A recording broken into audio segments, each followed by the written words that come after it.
Bonjour à tous. Bonjour tout le monde. Bon, ça y est, on arrive enfin à avoir un petit peu de beau temps. Oui, ça fait du bien. Ouais, donc on va en profiter pour faire la vidéo des questions-réponses. Je crois que c'est la deuxième vidéo parce qu'on a déjà fait un format similaire. C'était 20 questions Oui, sur c'est l'au-delà ou un truc comme ça. Donc voilà, aujourd'hui on va répondre à toutes vos questions que vous nous avez posées dans le groupe. En tout cas, certaines, pas toutes, mais celles où on n'aura pas répondu, on refera sûrement une autre vidéo. Je pense parce qu'il y a beaucoup trop de questions, vous êtes trop impliqués, et ça fait plaisir. Oui, et puis vous verrez, il y a des choses qu'on a déjà répondu, mais que vous allez retrouver dans cette vidéo. Peut-être que vous n'avez pas vu toutes les vidéos. Donc comme ça, tout est regroupé à un seul endroit. Donc on y va, c'est parti! À tout de suite.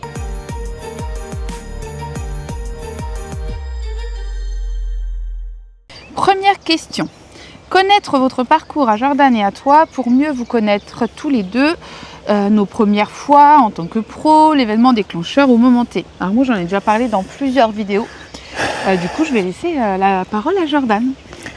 Ça dépend. Après, les premières fois, moi si je parle de toute première fois avec le monde de l'invisible, on va dire, ça remonte à mon adolescence. Oui, ouais, mais c'est intéressant. Donc ouais, ça remonte aussi loin que ça, mais j'avais pas toutes ces connaissances et toutes ces capacités. Et tu étais plus dans le côté découverte. Découverte, et puis à cet âge-là, on a envie de se tester, oui, voilà, ouais, exactement. Et on va un peu au-delà des limites, on fait des trucs parce qu'on a besoin que ce soit spectaculaire. Ouais, puis pour suivre un peu les autres, enfin voilà, c'est ça, quand tu es adolescent. Et donc là, c'était en l'occurrence des séances de spiritisme, où à mon collège, j'avais un groupe un petit peu isolé, mais mystérieux, et puis j'avais envie de découvrir. Et oui, votre Jordan a été un satanique. Ça n'a rien à voir avec aujourd'hui. Hein. Et ouais, c'était ça, un petit groupe de satanistes qui faisaient un peu leur rituel. Et je me rappelle, c'était dans les salles de perme, qu'on appelle ça, où je voyais des tubes de colle se lever en l'air, quoi, mais littéralement. Et je me dis, c'est pas possible. Ça m'intéressait, ça m'attirait, et du coup, je me suis lié d'amitié avec eux. Et en plus, j'avais un membre qui était mon voisin, qui était dans ce groupe-là. Donc après, à partir de là, on s'est mis à en faire tout le temps, tous les week-ends. On faisait des séances de spiritisme n'importe comment. Et ça a donné pas mal de résultats, mais après, bon, c'est pas le moment d'en parler, mais ouais, ça a été mes premières rencontres avec le monde de l'invisible. Donc j'ai bien dit rencontres. Oui. Mais on va garder le mystère un petit peu. Donc ouais, moi c'était un petit peu ça. Après, professionnellement, c'est venu bien plus tard. Donc on vous passe tout ce qui est l'épisode de l'éveil, oui, comment on s'est éveillé, etc. On l'a déjà dit plein de fois. Mais professionnellement, c'est toi qui es venu en première, professionnellement. Oui. C'est toi qui t'es lancé avant moi. Oui. En fait, on s'est lancé tous les deux, mais c'est toi qui faisais les prestations du coup. C'est ça. Donc voilà. Bonjour. Bonjour. Et ouais, moi du coup professionnellement, c'est venu bien plus tard. C'est ça. Et en fait, ce qui est assez marrant, c'est que toi, tu m'as boosté, moi, pour que je me lance, pour que j'ose, etc. Et quand j'ai pris confiance en moi, je l'ai boosté lui parce que, en fait, il était un peu le travailleur de l'ombre, Jordan, c'était Batman. On va dire que moi j'avais les connaissances, oui, et toi tes capacités se développaient plus vite que moi en fait. C'est ça. Mais malgré tout, par exemple, regarde sur les premiers nettoyages de lieux, c'était moi qui les faisais. Ouais. Et à chaque fois je te disais tiens, viens avec moi, viens m'aider, machin, et on le faisait tous les deux. C'est vrai. Et maintenant il est fait tout seul. Parce qu'en réalité, je pense que t'en faisais plus que moi. Sauf qu'il y avait moins de pression, parce que c'était moi qui gérais. Et puis j'adore ça aussi, et puis c'est vrai que toi, des fois, quand tu vas avoir un truc assez lourd à dégager, enfin, quand tu avais un truc assez lourd à dégager, tu as tendance à me dire tu viens me rejoindre. Donc, et moi, je kiffe en fait. C'est vrai que les nettoyages de lieux, c'est mon truc. Donc voilà. Donc, ouais, professionnellement, ça s'est lancé comme ça, et à peu près au moment du Covid, en 2019, quoi. Vraiment professionnellement, à temps plein. Du coup, on passe à la seconde question. Oui, du coup, je pense que... Alors, le parcours des âmes une fois passées à la lumière. Certains passent Alors pardon, certains parlent d'une phase de repos où l'âme ferait une sorte de bilan et se rechargerait en énergie par exemple. Qu'en est-il selon vos expériences? Ça dépend du chemin qu'elle a fait avant. Moi je dirais que la phase de repos elle se ferait après la lumière. Oui. Avant la lumière. Oui, voilà, c'est ça. Sur les différents plans vibratoires, plan mental. Ou même le plan transit astral, lumière voilà. et tout. Mais, ou le tunnel de Léance. Une fois la lumière, c'est pas qu'on n'a pas besoin de repos, mais le passage à la lumière fait qu'on retrouve une énergie dingue. On se réincarne pas forcément de suite, mais pour autant, on n'a pas. J'ai pas la sensation qu'il y a un besoin de réparation une fois passé à la lumière. Pour moi, justement, c'est le passage qui fait que. Puis se débarrasser du corps astral et mental qui fait du bien, en fait. C'est je sais pas ce que tu en penses, mais. Mais c'est exactement ça, en fait. C'est vraiment les corps inférieurs qui sont marqués par nos maladies mentales ou physiques, en fait.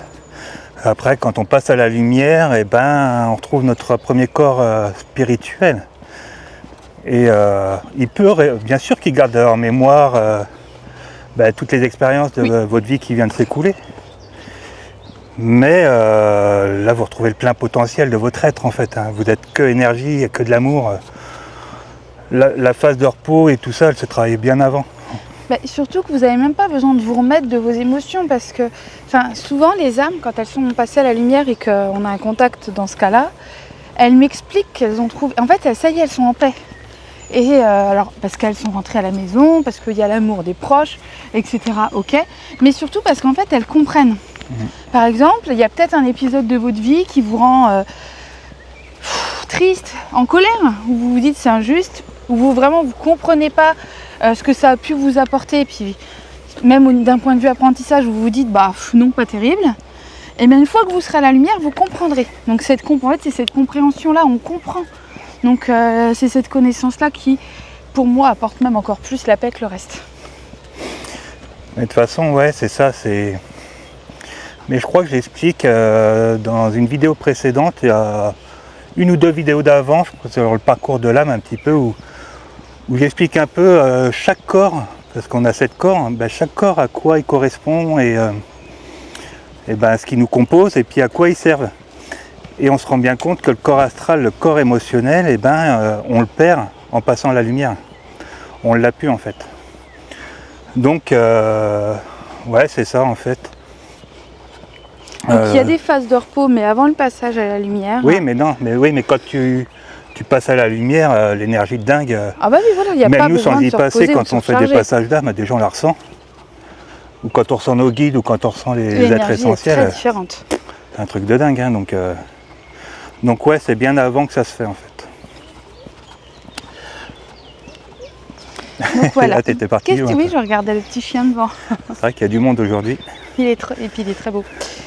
Alors, Non, c'est ça. Oh, je lui ai fait peur. Petit cœur. Bonjour. Bonjour. Merci beaucoup. Ah, c'est gentil. Il est beau. Merci beaucoup. J'espère, c'est fait pour. Tu viens si je me mets comme ça? T'auras pas trop peur? Je crois que le téléphone lui fait peur. Oui, pourquoi? Ça se voit. Viens mon cœur. C'est Diana. Elle vient pas France, elle vient pas de France. Elle est roumaine. Oui, ça, tout de suite. Bon, t'en as vécu toi des trucs, hein. Bon, je l'ai depuis 1 an et demi, je pense qu'elle a sa meilleure vie là maintenant. Oh, elle est bien.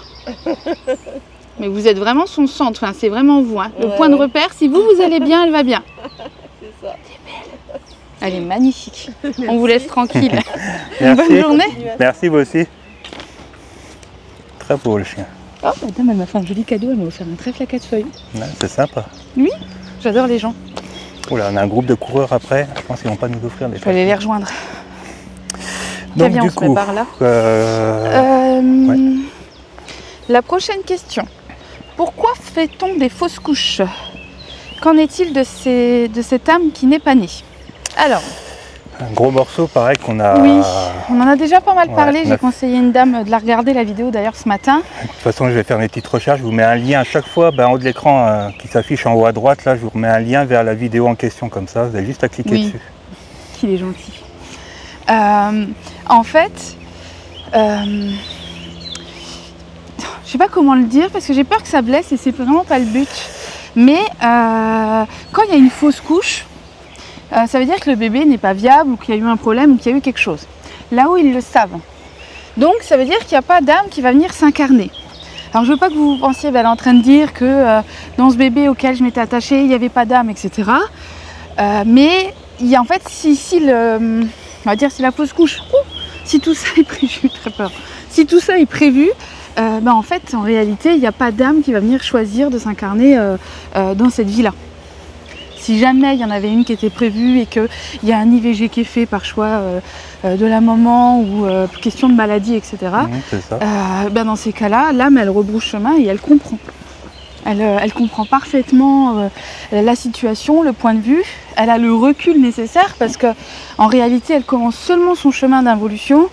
Donc, l'âme va bien. Et en général, parce que moi, il y a beaucoup de mamans qui viennent vers moi dans ces moments-là et qui me disent oui, une médium a ressenti une âme autour de moi et c'était l'âme de mon bébé. Je me suis déjà fait avoir, donc pas de jugement. Et en réalité, c'est pas une âme. C'est un égrégore que la maman, la famille, les proches, les parents, le papa également bien sûr, vont créer parce que ce bébé, même s'il n'a pas eu le temps de naître, il existe. Il a reçu de l'amour, il a été aimé, il y a tout. Donc forcément... on se l'est imaginé, on l'a visualisé. Donc, voilà. Et puis les parents, à partir du moment où vous avez les 2 barres qui s'affichent, moi j'ai pas attendu... vous savez, des fois on me disait oui, attends 3 mois pour être sûr, pour l'annoncer. Mais moi à partir du moment où il y avait les 2 barres, j'étais maman. Donc je l'aurais perdu à ce moment-là. J'aurais été... je m'en serais peut-être mis plus facilement, je sais même pas en vrai, mais j'aurais été attristée de la même manière que si j'avais perdu plus tard en fait. Pour moi, j'étais déjà maman. Donc, c'est normal d'en souffrir.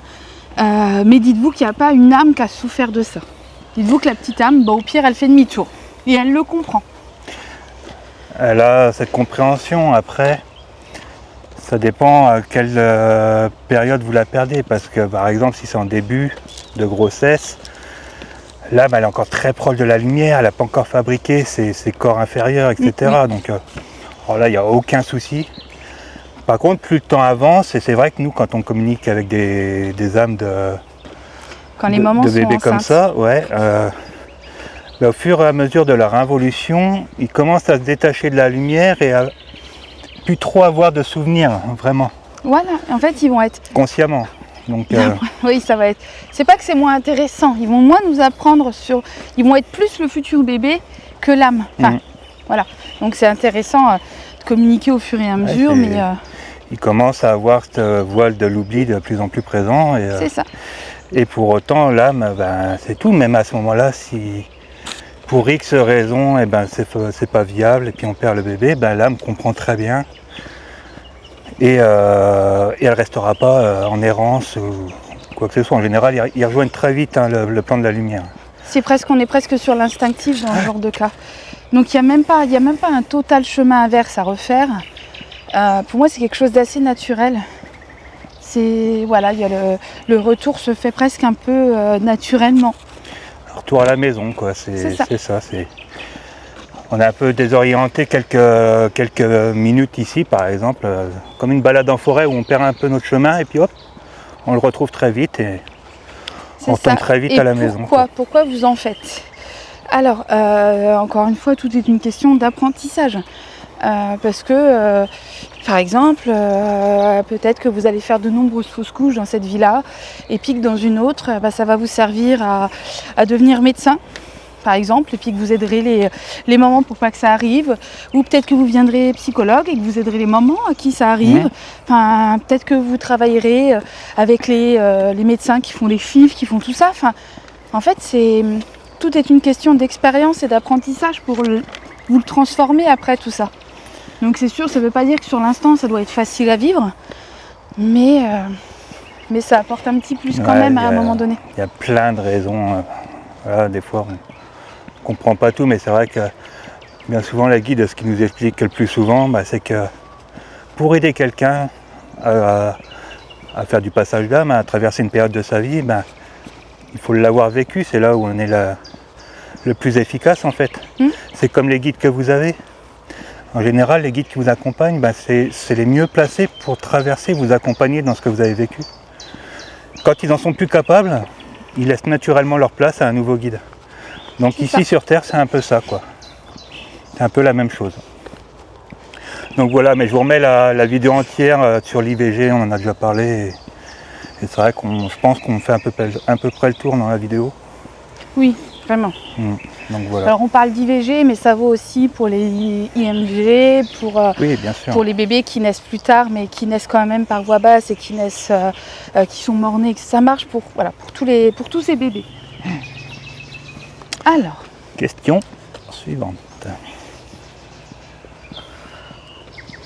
est-ce que l'âme, une fois à la lumière, perd une partie de sa personnalité étant désincarnée et une partie de sa mémoire? C'est un peu ce qu'on vient d'expliquer et qui rejoint la vidéo où je vous parlais des 7 corps. En fait, le corps émotionnel, donc le corps astral et le corps mental, le corps des pensées, etc. Donc oui, ça vous le perdez, mais vous perdez que cette mémoire, c'est que pour cette vie terrestre-là qui vient de s'écouler. Par contre, votre corps causal au-dessus, lui, le corps karmique, lui, il emmagasine tout. Donc lui, vous ne perdez rien, justement. Vous retrouvez les liens des vies antérieures, vous retrouvez les personnes avec qui vous avez aimé, vous retrouvez, en fait, c'est vous réintégrer votre être essentiel. Donc en fait, cette vie terrestre-là, vous n'y êtes plus autant attaché. Alors bien sûr que ça ne veut pas dire que vous oubliez ceux qui restent encore, les vivants, etc. Mais c'est que C'est un attachement tous différent. ces attachements, ces biens matériels, tout ça, ça passe au second plan. Enfin, vous n'en avez plus rien à faire Voilà. en fait. Vous aimez l'autre, mais il n'y a plus cet attachement si fort qui parfois nous empêche d'avancer si l'autre n'est pas là, si l'autre n'avance pas au même rythme que nous. De l'autre côté, en fait, on sait que rien ne disparaît. On n'a pas besoin que l'autre soit avec nous pour qu'il y ait de l'amour, pour qu'il y ait un partage. Par exemple, votre proche qui est décédé, qui passe à la lumière, il peut très bien choisir de se réincarner avant que vous arriviez. Alors vous allez me dire, non, moi je préférerais qu'il m'attende parce que je veux le revoir. Alors déjà dites-vous que quoi qu'il arrive, si lui il est réincarné, quand vous allez passer à la lumière, vous verrez quand même son être essentiel. Bien sûr. Et puis dites-vous que dans cette vie-là, par exemple, vos parents, vos grands-parents, il a bien fallu qu'ils s'incarnent avant vous pour pouvoir devenir vos parents. Parce que si vous étiez incarnés en même temps, c'est fini. Donc il y a des choses parfois, même si on ne comprend pas tout de suite, il faut essayer de lâcher prise. Et je sais que c'est pas évident, mais il faut essayer de lâcher prise pour pouvoir le vivre au mieux. Parce que c'est ça le plus important. Et par contre, il ne perdra jamais la mémoire de tout ce qui lui est arrivé, parce que le but c'est d'apprendre, donc si on oublie ça sert à rien. Mais par contre, oui, la personnalité, elle va quand même quelque peu changer, parce qu'il y aura moins de peur, il y aura moins de colère, il y aura... le corps astral et le corps mental, il disparaît, donc oui. Mais ce sera comme une version améliorée de votre proche. Promis, les gens ne sont jamais déçus. C'est pas évident à comprendre avec notre petit cerveau d'humain limité, c'est ce que je dis toujours, mais on peut partir de là que, il y a vous qui parlez maintenant, mais et puis, ça se trouve, vous dites la même chose ailleurs. Oui, puis nous, on a nos peurs. Moi, par contre, mon moi, il veut absolument pas que Jordan parte. Tu restes là, tu vois. Souvent, je te le dis, même on en rigole, c'est moi qui pars la première. Mais une fois à la lumière, ces peurs-là, elles disparaissent. J'ai peur pour mes enfants, je veux pas qu'il leur arrive quelque chose. J'aimerais pas qu'on soit séparés, etc. Ouais, bien sûr. Pour autant, une fois là-haut, j'aurais pas, même si ça me paraît dingue, même là en le disant ça me paraît fou, j'aurais pas du tout ces peurs-là. Une fois à la lumière, si par exemple je meurs demain et que je passe à la lumière, j'accompagnerai mes enfants différemment. Alors que là je me dis, j'ai pas envie que mes enfants vivent ça. Une fois à la lumière, je saurais qu'ils en sont capables. Donc c'est pas inintéressant. Ouais, c'est ça. Je crois que de toute façon, je vous dis, la vidéo d'avant que je vous ai citée, elle est parfaite pour comprendre ça. Et c'est vrai que c'est dur d'ici de le vivre et d'avoir ce recul nécessaire, mais vraiment, nous, c'est ce qui nous montre de l'autre côté. Donc quand on le ressent, on comprend vraiment. C'est vraiment élever sa conscience très très haute, avoir une vision très large. Bien sûr, c'est facile à dire quand on n'a pas perdu d'enfant ou quand on a encore tous ses proches ou on n'a pas encore eu beaucoup de décès dans sa vie. Mais on ne dit pas qu'il ne faut pas en souffrir. Moi, si demain je perds quelqu'un que j'aime, malgré mon métier, malgré tout, je pleure. ah oui, Parce qu'il y a une perte physique malgré tout. Puis on est là, on le vit l'expérience. On n'est pas là pour éviter en fait, pour éviter la souffrance, tout ça. Mais ça apporte une aide dans le deuil, mais ça ne l'évite pas en fait. On n'en souffre pas moins. Et les personnes qui pensent qu'il y a une vie après la mort, qui vont vivre ces choses-là, pour autant elles souffrent. bien sûr. Donc quand on va dans un enterrement, voilà, on pleure pour nos proches. Même si on a la chance des fois de pouvoir les capter, les ressentir, de causer avec de l'autre côté, mais le manque physique, ça, personne ne peut le remplacer. Donc voilà.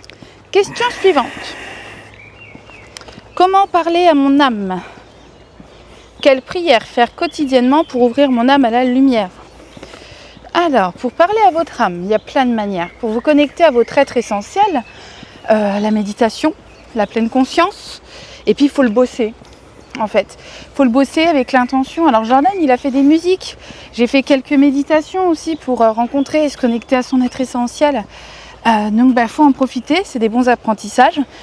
Et puis, si vous avez envie de le travailler encore plus, on va dire en conscience, eh bien, je vous conseillerais l'écriture intuitive.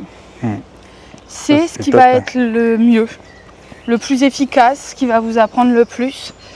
Vous aurez tellement bossé votre lâcher prise, vous aurez tellement bossé votre confiance en vous, etc., que vous serez blindé. Vous pourrez tout faire derrière. C'est pour ça qu'elle est autant intéressante, l'écriture intuitive. En fait, c'est ça, pour se reconnecter à son âme, à son être essentiel, à son moi supérieur. Dites-vous que lui, il est très très haut. Dans ses vibrations, il est dans un plan très lumineux qui est très subtil. Le meilleur moyen, c'est de monter ses vibrations. Voilà. Pour le rejoindre, en fait, pour se rapprocher.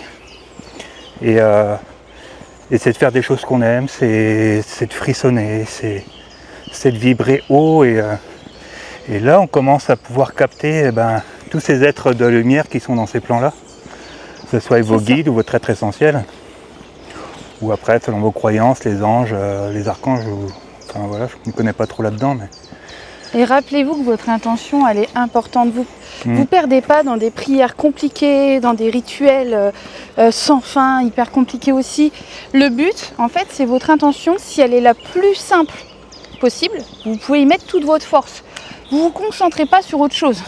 Ça sert à rien d'apprendre un texte de 20 lignes sur telle prière à Marie ou je sais pas quoi, où vous allez devoir récupérer votre feuille, et puis du coup, vous n'êtes pas concentré sur votre intention. Posez votre intention et puis vous vous dites je veux te ressentir, il sait très bien à qui vous parlez.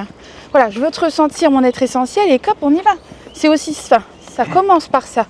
Elle a besoin, votre être essentiel, il va avoir besoin de votre accord. Libre arbitre oblige. Donc n'oubliez pas pareil, une phrase toute simple, je te donne l'autorisation d'intervenir dans ma vie à chaque fois que tu en as envie. Fonce. Et en fait ça suffit pour qu'il fasse quelque chose. Et pas besoin de la répéter tous les jours. N'hésitez pas à la refaire de temps en temps parce que des fois on se déconnecte un peu de notre vie, on est pris dans notre train-train, dans nos angoisses, dans notre stress. Et parfois c'est à nous de nous reconnecter à eux. En fait eux ils partent pas. Des fois des gens sur les guidances vont me dire oui mes guides ils m'ont lâché, ils sont plus là, ils s'en foutent, ils m'ont abandonné. Et en réalité non, jamais. En fait. Ouais. C'est nous qui sommes trop bas, qui les ressentons plus, ou trop occupés, ou voilà. Mais eux, ils seront toujours là, toujours là, toujours là. C'est ça. Donc c'est pour ça, si vous commencez à créer des rituels, alors attends, parce que là, j'ai vu qu'il fallait allumer cette bougie, s'entourer de pierres, faire ci. Ça. Alors attends, parce que est-ce que j'ai bien du sel de l'Himalaya ou pas? Pendant que vous faites tout ça, c'est ça. Votre mental, lui, il est en pleine action, votre vibration, elles sont plus basses. Et en fait, vous perdez du temps. C'est simplicité, efficacité. La spiritualité, c'est ça. Ah oui. On suffit à soi-même. On a tous les outils en nous. Donc après, vous pouvez mettre, si ça vous met dans des bonnes conditions. Oui, allumez votre bougie, même votre encens. Au contraire, si ça vous met dans les bonnes conditions. Mais ne vous embêtez pas avec un truc trop compliqué. Je vois des fois des prières à réciter, à machin. Moi, ça me parle pas, il y a des mots, je comprends même pas ce que ça veut dire. Oui, voilà. mais c'est vrai, Oui, c'est des c'est- choses compliquées. Alors que c'est idiot parce que du coup, ça va pas vous parler et du coup, vous allez être encore moins efficace. C'est des Alors. croyances un peu limitantes et puis religieuses. Alors si on c'est n'est ça. pas religieux, on fait comment? Alors, et puis la spiritualité, elle a toujours fait partie de notre vie. On est d'accord. Sauf que je pense pas qu'à l'époque, parce qu'on entend beaucoup parler de sorcières en ce moment. Je pense pas qu'à l'époque, les sorcières avant, elles avaient Amazon pour aller commander des pierres à l'autre bout du monde. Elles faisaient avec ce qu'elles avaient dans leur jardin, dans leur terrain, autour d'elles. Donc, en réalité, faites pareil. Servez-vous de ce qu'il y a autour de vous, de ce qu'elle a à votre disposition. Parce que la nature, elle vous donne largement tout ce qu'il faut.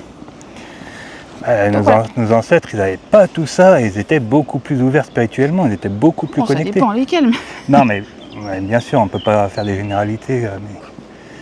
Mais je veux dire, quand il n'y avait pas toute cette technologie, voilà, tout ça à notre disposition. Ah oui, parfois ils étaient plus connectés peut-être à Alors, ils la avaient leurs nature, ce genre croyances, de ils n'avaient choses. pas les mêmes connaissances et tout ça, différemment, mais ils étaient beaucoup plus connectés que nous. Hein. Alors, j'ai eu plusieurs signes de mon défunt mari, mais depuis plusieurs mois, plus rien. Je me demande pourquoi. Est-ce moi qui n'arrive plus à les percevoir? Est-ce lui qui a évolué? Alors, on ne pourra pas répondre pour votre mari précisément parce qu'il faudrait un contact défunt pour ça, enfin, en tout cas, le contacter lui. Mais par contre, pourquoi ça peut être? Ça peut être plein de choses. Ça peut être plein de choses. Alors, un premier cas, imaginons que vous, vous ayez du mal à avancer dans votre deuil, que ce soit un peu compliqué, vous pouvez être bas en vibration et du coup avoir du mal à capter. Il faut savoir que la souffrance, c'est une émotion qui fait beaucoup de bruit. Quand vous avez mal, vous avez que mal. Voilà. C'est comme la peur. Quand vous avez peur, généralement, vous avez que peur. Donc, la souffrance fait beaucoup de bruit. Donc, essayez de capter nos guides ou nos proches disparus dans ces moments-là, surtout une souffrance aussi intense que le deuil. Ça reviendrait à même que, je sais pas, vouloir... si moi j'essayais de vous chuchoter dans l'oreille alors qu'on a un concert de Rammstein, ça va pas, donc vous n'allez pas m'entendre. La communication va être super compliquée. Ça revient exactement au même. Donc on n'entend pas. Donc le meilleur conseil que je peux vous donner dans ces moments-là, c'est de prendre votre temps, travailler votre deuil, prendre le temps de vivre cette souffrance-là, même si c'est pas agréable. Parfois on en a besoin pour l'évacuer.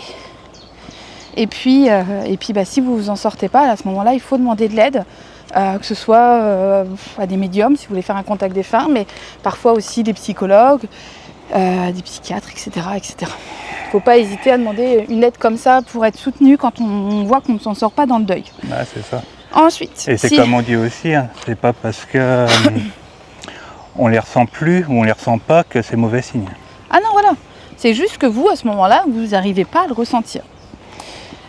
Ensuite, ça peut être un cas où votre proche il va être dans le plan de transit lumière, le tunnel de l'errance. Et du coup, alors c'est pas un mauvais endroit. Ça fait souvent peur aux gens le nom. Voilà, en fait c'est un entre-deux. Mais en réalité, c'est le meilleur endroit, c'est juste avant le passage à la lumière. Donc c'est un endroit où il va être un petit peu comme dans sa bulle, au calme. Mais vraiment un calme, mais génialissime. Et en fait, c'est ce qui va lui apporter la paix, c'est ce qui va l'aider à lâcher prise. Donc dans ces moments-là, il peut être un petit peu plus, vu qu'il est dans sa bulle, vous pourriez le ressentir un peu moins. Et le troisième cas, ça serait s'il était à la lumière. Bien sûr. Si votre proche est passé à la lumière, les signes vont être beaucoup moins forts, mais on a fait une vidéo aussi sur le sujet, tu pourras la mettre. Oui, je vais la mettre aussi. Et du coup, déjà, il est tellement haut que vous pourriez avoir du mal à percevoir ces signes, et donc ça se travaille. Encore une fois, comme a dit Jordan, on travaille le taux vibratoire, etc. Et puis, si jamais... pardon, je me suis perdue dans ce que je voulais dire. Non, mais tu as raison, c'est ça. Il ne faut pas s'attendre ou se limiter qu'à un seul moyen. Tu sais, c'est pas parce que on le ressentait de telle manière que ça ne va pas changer. Selon où il se situe, peut-être qu'avant, il était très bas et du coup, vous aviez l'habitude, je ne sais pas, qui se manifeste par l'électricité ou par une porte ou qui se montre des fois. Oui, ou limite qui vous touche ou des choses comme ça. Voilà. À la lumière, les signes, ils peuvent être Et puis du coup, c'est ça, le lendemain, mince, il n'y a plus rien. Panique totale, j'arrive plus à recevoir. Non, ça se trouve, lui de son côté, il évolue aussi. C'est ça. Il apprend aussi de nouvelles manières de communiquer, parce que pour eux, avant la lumière, c'est nouveau, on va dire. Et puis, Donc, oui, il dites-vous y que a votre plein de proche, façons de faire. il n'a pas un mode d'emploi de l'autre côté. Des fois, j'ai des personnes sur un contact défunt qui me disent « Ouais, mais vous vous rendez compte, mon proche, il me fait pas de signe, quoi. Enfin, moi, je lui en demande plein, et puis il m'envoie rien. » Des fois, je leur rappelle, il sait pas faire. Et je prends il toujours, découvre. tu sais, l'exemple de Ghost, Oui, où, quand où il il rencontre apprend... le fantôme dans le métro, Oui, et que le fantôme, lui, il arrive, hop, il shoot dans une canette ou je sais pas quoi, ça fonctionne tout de suite. Et quand lui, il essaye à son tour, et ben, il passe au travers et il tombe. Parce que, voilà, il faut qu'ils apprennent des moyens de communiquer. Alors après, suivant l'évolution de l'âme, ça va plus ou moins vite. voilà, il y en a qui parviennent Alors, plus ou moins vite. Il y a des signes où ils vont pas le faire exprès. Souvent, pour moi, les signes électriques, c'est plus des signes de leur présence que des signes de leur part. Mhm. Et puis, rassurez-vous, par contre, ils sont pas tout seuls, ils sont pas abandonnés de l'autre côté. Ils ont des guides et ils ont un être essentiel toujours. Et bien sûr. Personne ne les lâche. Et parfois, vos guides et ses guides à lui, pardon, bah, ils vont bosser ensemble pour vous aider à communiquer. Ouais. Donc voilà, donc rien à craindre, c'est juste que voilà, il faut essayer autre chose. Alors. Encore une fois, l'écriture intuitive pour ça, c'est super. On l'aime bien celle-là. Alors, c'est Alors, vrai. est-ce qu'on se réincarne systématiquement dans le futur? Alors déjà, on ne se réincarne pas systématiquement sur Terre. Donc là, on parle du futur sur Terre. C'est dur à comprendre, mais ouais, on va se limiter ici, sur notre système Je d'évolution pense à que nous. oui. Quoi. Alors pourquoi? Parce que nos âmes, elles évoluent en même temps que la Terre. Imaginez une âme avec le niveau qu'on peut avoir aujourd'hui se retrouver au Moyen-Âge où en fait elle vivrait des injustices en permanence, ça serait horrible. Et encore, je parle du Moyen-Âge, mais il y a des époques qui sont juste horribles, même autres. Donc, je sais pas. Bah oui, non, mais c'est. Je dis pas que c'est impossible parce que on est Ça loin n'a de aucun tout. intérêt en fait. Mais oui, je vois pas bien l'intérêt. Puis je me dis, l'âme en fait, ce serait une torture quoi. Parce que Et puis, ça veut dire l'évolution, elle serait tellement différente. On revit une boucle à chaque fois, donc on s'incarne sur notre plan Ouais. physique. Ben, Puis on recommencerait en permanence. Bah non, et tout, mais voilà, ce serait une on torture. s'incarne à notre époque à chaque fois. Enfin, de toutes ces années qu'on fait ça, ça a toujours été comme ça. Après, bien sûr qu'on peut faire des expériences ou de l'hypnose régressive, etc. Et même dans les sorties hors de corps, se retrouver à d'autres époques. Oui. Ça, c'est complètement Mais possible. on rend visite, on n'interagit plus. Voilà. Mais sinon, l'incarnation, non, sur notre plan physique, c'est toujours à notre époque en fait. On va pas. Le but, c'est d'évoluer, c'est de tendre vers plus. Ouais, voilà, c'est ça. Vers une vibration plus haute. Alors, vos contacts défunts sont-ils plus faciles quand la personne est à la lumière? Ah, ça dépend. Ouais, ça Quand les dépend. âmes sont à la lumière, elles me filent un coup de main. En fait, c'est comme si elles faisaient la moitié du chemin.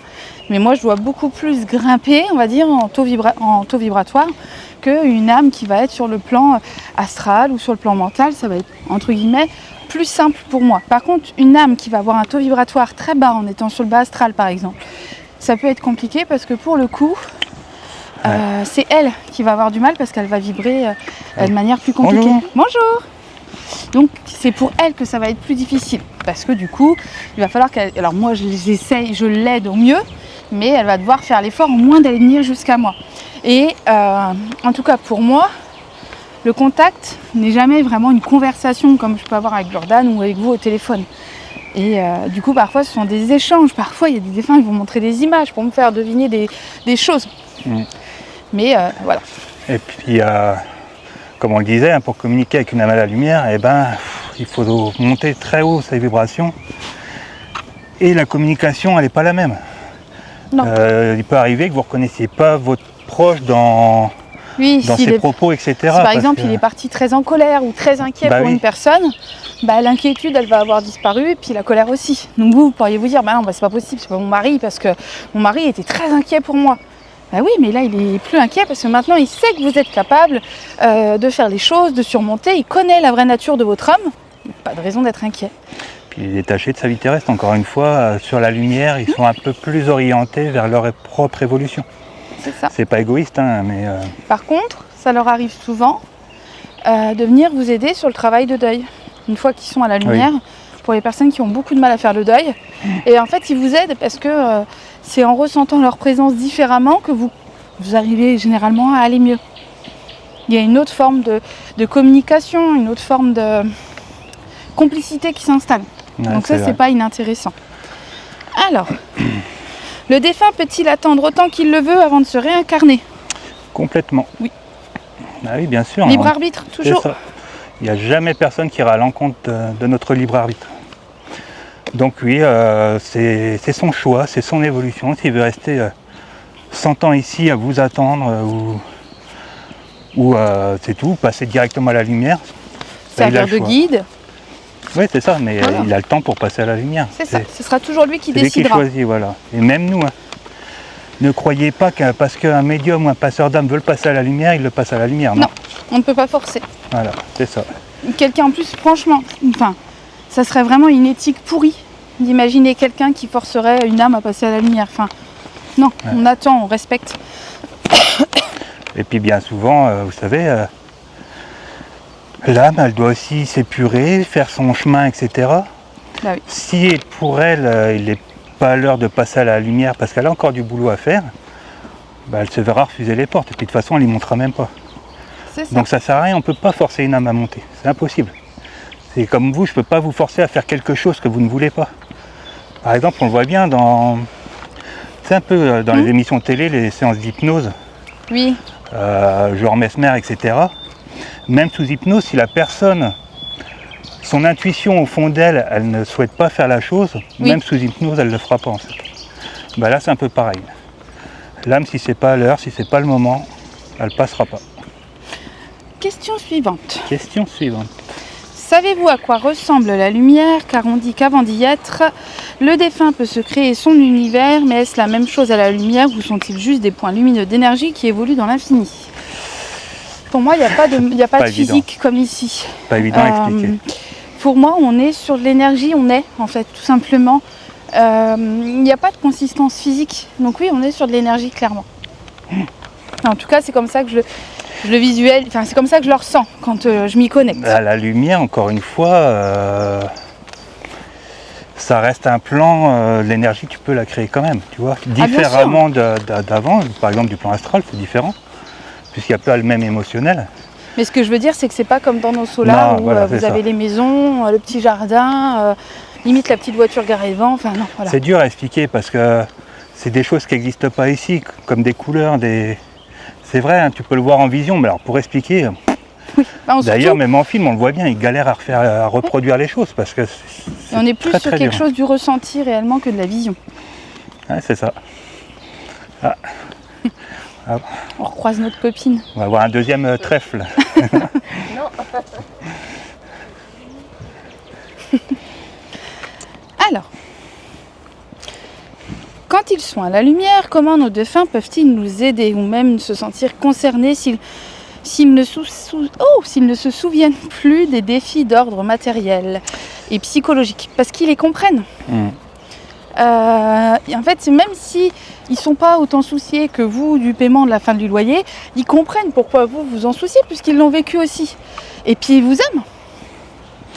Donc ils vont essayer de vous guider, ils vont essayer de vous rassurer, ils vont essayer de vous apporter de l'amour. Même si vos proches ne sont pas vos guides, quand vous parlez à votre papa, à votre mari, à votre maman, à votre femme, enfin peu importe, vous la ressentirez. Même si elle n'est pas votre guide. Et même, j'ai envie de dire, même si ça passe pas par vous, par votre être existentiel, il peut aider votre être essentiel. Enfin, il peut communiquer avec votre être essentiel. Votre être essentiel, voilà, par l'intermédiaire, lui peut, mais en général, on en est conscient hein, de ça. On le ressent quand on est habitué à le travailler. Ça se ressent en direct. Donc il n'y a pas de souci, ils sont détachés de leur vie terrestre, mais pas pour autant qu'ils s'en foutent de vous. Voilà, ils ne sont pas détachés de vous. Ils ont toujours cette mémoire. Il n'y a qu'une petite morceau de vous hein, qui est ici. Hein. Donc lui, il a retrouvé la connexion avec votre être essentiel, voilà, avec plus votre grande âme. partie de vous. Donc c'est ça.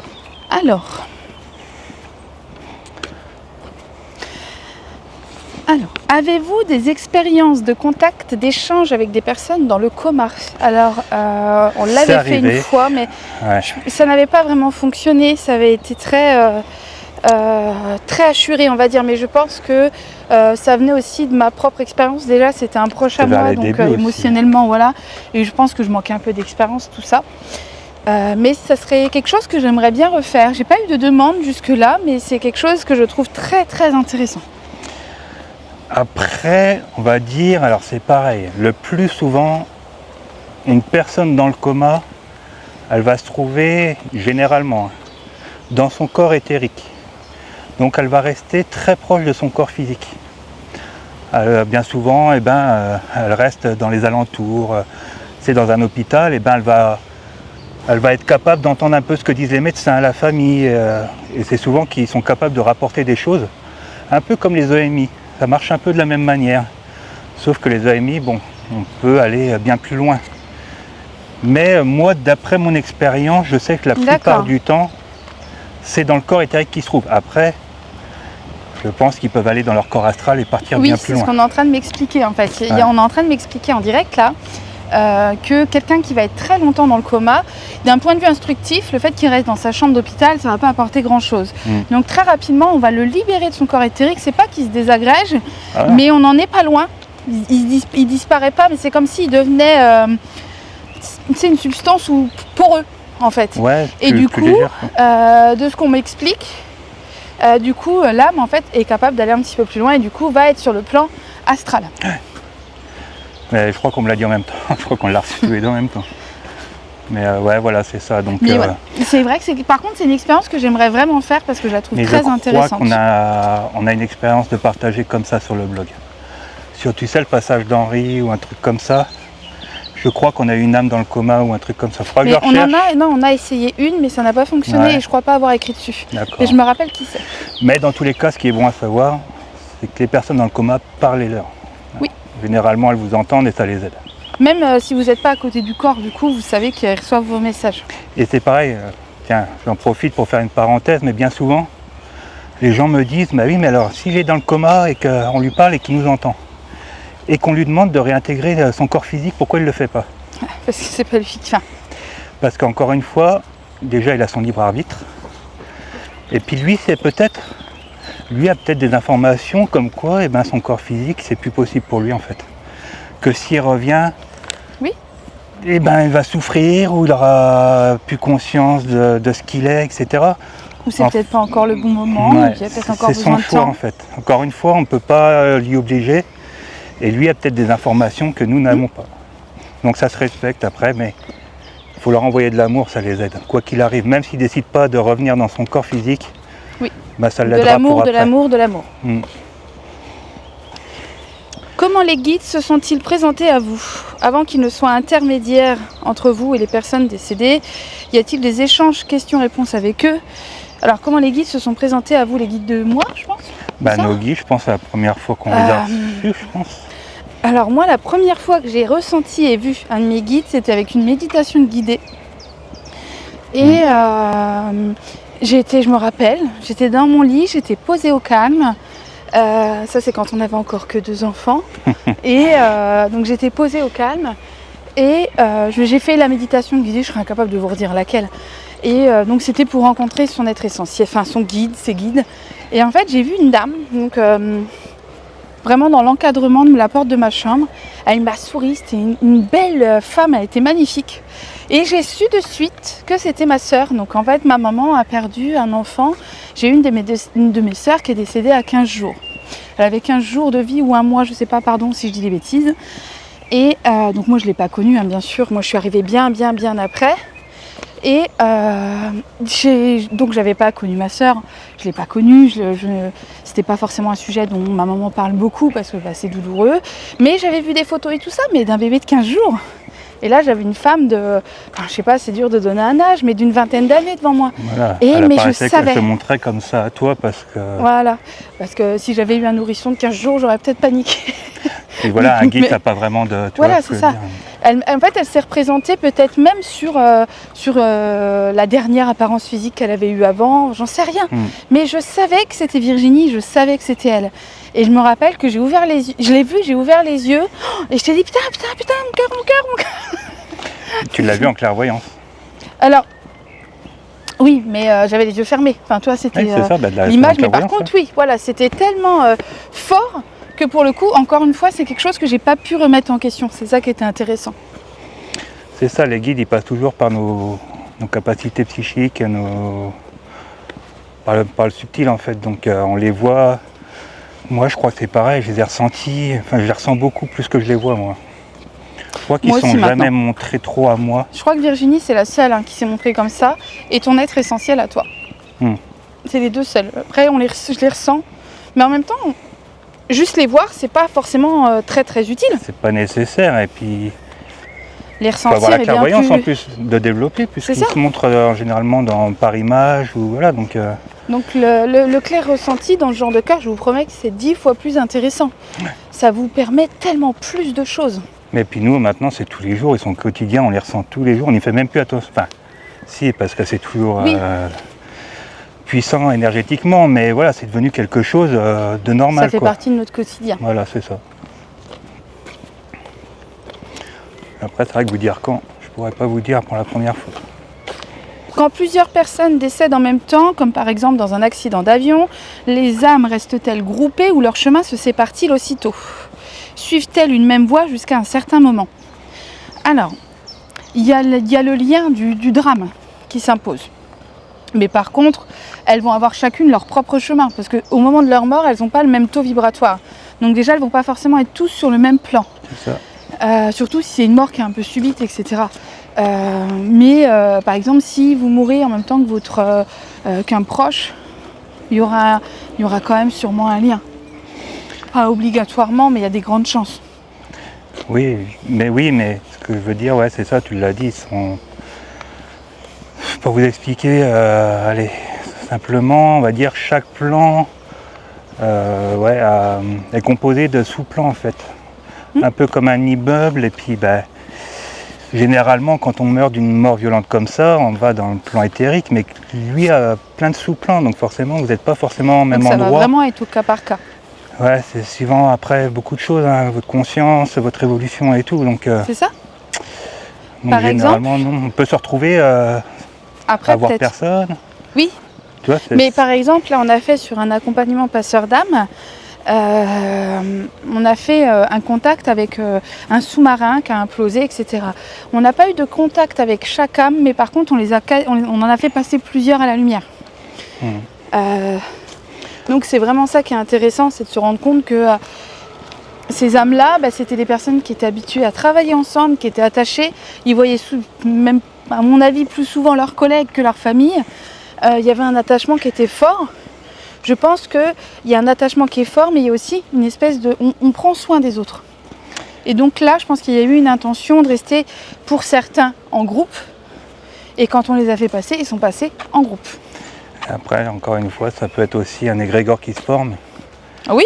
Où ils sont tous connectés à cet égrégore, et en fait, en se connectant nous à cet égrégore, on fait un passage à la lumière, et puis du coup, ces âmes ont...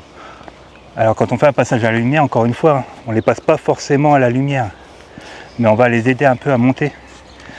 Donc ces âmes, si elles sont connectées à cet égrégore, elles vont forcément recevoir cette énergie et puis essayer de monter, puis ça va les aider à comprendre aussi ce qui s'est passé, parce que quand c'est une mort vraiment soudaine comme ça, des fois l'âme elle comprend pas. Oui, une implosion comme ça dans un sous-marin, je pense qu'il y a moyen que ce soit rapide, t'as pas le temps de voir venir. Donc voilà, encore des questions? Une dernière. Allez. On dit que le temps n'existe pas et est juste sur Terre. Pourquoi, des fois, on a l'impression de déjà vu? Alors le déjà vu, c'est pas une question de temps, c'est plus une question de ce qui se passe, en fait, de contexte. Il est possible qu'il y ait des choses que vous ayez déjà vécues dans d'autres vies et que ça vous le rappelle. Et puis parfois c'est aussi un peu le cerveau qui va avoir des moments de... Mais voilà, ça peut être... Pour moi, ça peut être des choses qu'on a déjà vues ou déjà... Expérimenter même dans l'astral, parce que dans l'astral, on peut aussi recomposer des endroits. C'est ça.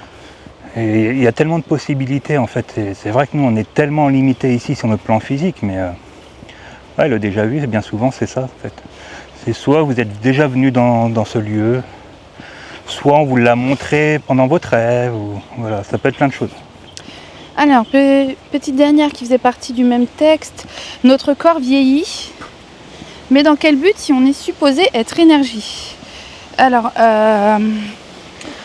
parce qu'en fait c'est une expérience de vieillir, de voir son corps Tout est expérience. Ouais, enfin voilà, de voir même nos proches vieillir, de comprendre qu'ils vont partir, la séparation, même nous, de voir notre corps parfois s'abîmer, vieillir, devenir un petit peu différent, c'est aussi une expérience intéressante. Il y a des gens qui doivent D'un point de vue apprentissage. travailler sur leur peur de vieillir, sur leur peur de mourir. Tout ça, ce sont des expériences de l'âme. C'est ça. Et ben voilà, donc sur notre plan physique, eh ben, on est obligé d'avoir un corps physique qui lui, peut-être que dans des centaines d'années, on trouvera une solution de le rendre plus, comment dire, de le rendre plus longtemps vivant, on va dire comme ça. Mais, Et encore, hein, malgré tout, si tu regardes même si tu recules dans le temps, la durée de vie, oui, bien c'est sûr, quand même bien elle a déjà augmenté. bien Non, mais augmenté. tu sais, maintenant Et puis, avec la on est- technologie, Oui, est-ce que c'est vraiment quelque chose bah, je suis pas sûr. d'enviable? Je suis pas certaine. Je suis pas sûr non plus. Je suis pas mais, sûre d'avoir envie de taper une incarnation de 400 ans, moi, perso. ouais. Mais voilà, peut-être qu'après, pour l'évolution, on ne sait pas. C'est ça. Alors, on raconte qu'on a plusieurs dimensions. Alors, Ça fait 3 fois que c'est la dernière est-ce question, qu'on a Pen. plusieurs énergies? Mais c'est dans le même commentaire, c'est toi qui les as imprimés. On raconte qu'on a plusieurs dimensions. Alors, est-ce qu'on est plusieurs énergies? Non, pour moi, on est une grosse énergie qui va se diviser en plusieurs catégories, Mais encore une fois, c'est la vidéo dont on parlait tout au Oui. début. avec les différents Ouais. corps. Je pense que la personne qui a C'est posé là, ça, elle est faut complète. la regarder. Ouais. Maintenant, à l'heure où on tourne cette vidéo, elle sera sortie. Elle sort vendredi, donc celle-là sortira mardi d'après. Donc ouais, ça va être la vidéo juste avant. C'est ça. Donc là, il y a toutes les réponses et vous comprendrez mieux notre évolution après la vie et à quoi tous nos corps servent. Aidez-moi à convaincre Jordan d'acheter une péniche. Je veux vivre dans une péniche. Alors nous, on doit vivre dans une péniche, dans un camping-car, dans une maison à la nature, à la montagne, au bord de la mer. Bah écoute, Je crois qu'on n'aura pas le temps de cette vie-là pour tout faire. c'est pas grave, on en aura d'autres. Ouais, c'est ça. Et ben c'est tout, je crois que sur ce, on a fait le tour. On se garde les autres questions sous le coude pour une autre vidéo du coup. C'est ça. Vous inquiétez pas si on n'a pas répondu à votre question. Et si vraiment vous êtes pressé, je fais un petit rappel qu'il existe l'entretien spirituel où on passe 1 heure tous les deux. Et là on peut bien approfondir chaque question en fait. Et puis des fois comprendre aussi votre situation, des choses qui vous arrivent. Ça englobe tout ça, donc c'est super intéressant. C'est tout bon. C'est tout bon pour toi? Oui. Du coup, comme d'habitude, le petit pouce en l'air On s'abonne. et on commente. Et puis nous, on vous dit à bientôt pour une nouvelle vidéo. À bientôt. À bientôt, salut! Salut.